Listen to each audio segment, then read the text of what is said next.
wafdiga faraha badan leh ee madaxweynuhu hogaaminayo madaxda qaran ee faraha badan leh ee ka hortimi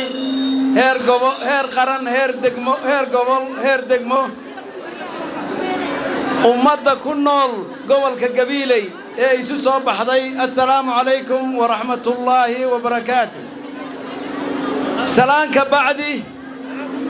hortaad waxaanu idinka mahadnaqaynaa sida cajiibka noo soo dhaweyseen soo dhaweyntan maanta soo dhaweyn aan la yaabay bay ahayd mid bajisay bay ahayd waxaan u malaynayaa waa maalintii 25aad ee aanu safarkii aanu kaga baxnay Hargeysa maanta ku soo hoyanay magaalada madaxda gobolka Gabiley ee Gabiley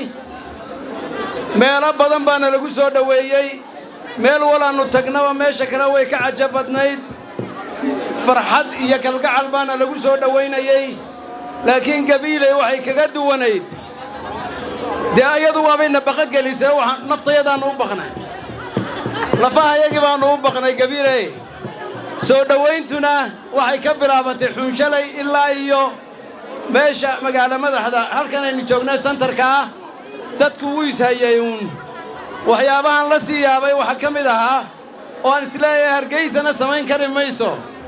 dadka faraha badan leh markaas israado waa dhamaysay dadkiiba haddana qaar kale oo meel tubanaad ugu imanaysay ee xaafad u taagnaa ee cajiibka ahaa halkaa wuxuu maan ka soo qaaday reer Gabiley waxbaa u dheeraa soo dhaweynta in yaroo xanaaqa baa u dheeraa baan islahaayo lafahayaga baan u baqanay marka taasay ahayd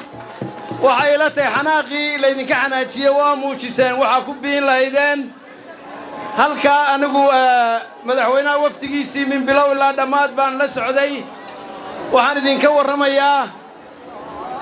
safarkaas guul buu ku soo dhamaaday min halkaanu ka bilownay ilaa maantaanu Gabiley joogo waxaan farxad ahayn waxaan soo dhaweynahayn waxaan midnimo ahayn ummadda reer Soomaaliland kumaanu arag ilaa kuwii dhufayska ku jiray aanu isdul taagnay ilaa idinka niyad qura iyo midnimo iyo difaac qaran iyo doorasho ayaanu inta ku soo aragnay waa leer caafimaad oo ummadda martay waa wax Ilaahay uu laga helaa waxyaabaha kale soo arkayna waxa ka mid ahaa maadaama aan xukuumaddii ka mid ahay ee xisbul xaakimkii waa la bajiyaa qola hadday muddo joogto meel idinkuun ma aha dadkii xitaa bariga joogay ayaa naga yaabsaday wixii naloogu keenayay guryaha iyo xafiisyada iyo waxaanu soo aragnayna cirki iyo dhulka isugu jireen halkaa diila ka korodhay halkan fariintaan uga dirayo xisbiyada mucaaridka waxa weeye waxa lagu marmarsoodaa dagaal baa la doonayaa doorasho dib loo dhigayaa muddo la kordhsanaya halkan anigu si niyada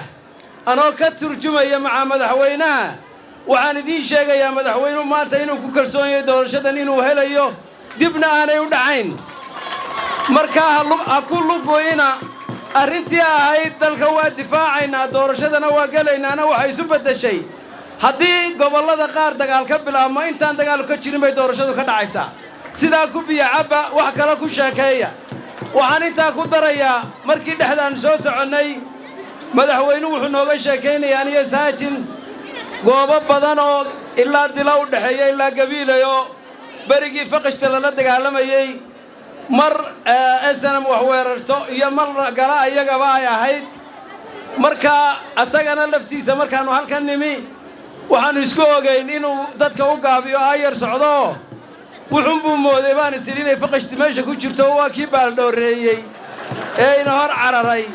warukaadi baan anagu waaba gaari weyne marka halkaasuna guul bay ku soo dhamaatay safarkaasuna guul buu ku soo dhamaaday hadday tahay cadawgeena dibadda iyo hadday tahay ciddii mucaarida labadaba halkaas waxaan u sheegayaa inuu safarkaas guul ku soo dhamaaday wassalaamu calaykum wa rahmatullaahi wa barakaatuh